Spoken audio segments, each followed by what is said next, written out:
बहुत पुरानी बात है। बगदाद के पास एक छोटे से गांव में एक नेक और अल्लाह से डरने वाला बुजुर्ग रहता था।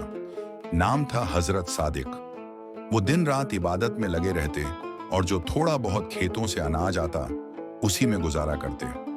उनका एक जवान बेटा था यूसुफ, जो मेहनती था लेकिन काफी सवाल करता था तकदीर को लेकर। एक दिन यूसुफ ने अपने पिता से पूछा, अब्बा, अगर सब कुछ अल्लाह की मर्जी से होता है तो हम मेहनत क्यों करें? और अगर हमारी तकदीर पहले से लिखी है तो दुआओं का क्या फायदा?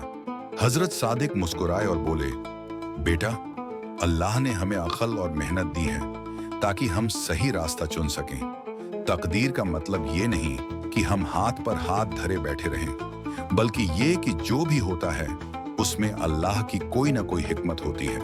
यूसुफ ने चुपचाप सर झुका लिया, मगर उसके दिल में अब भी सवाल थे।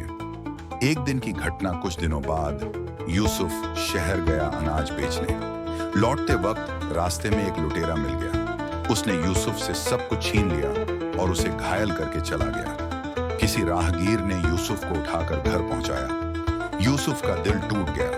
वह गुस्से में बोला, अब्बा, क्या यही मेरी तकदीर थी? मैंने किसी का क्या बिगाड़ा था?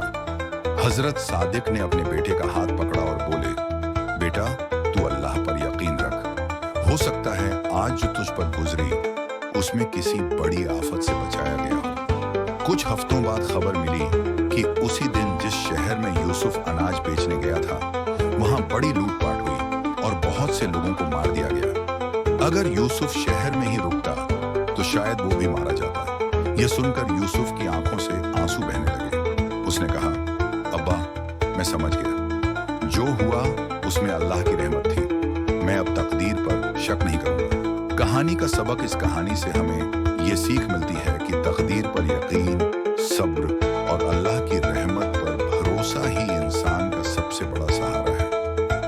हर मुश्किल में कोई ना कोई हिकमत छिपी होती है जिसे हम उस वक्त नहीं समझते, लेकिन वक्त के साथ वो राज खुलते हैं।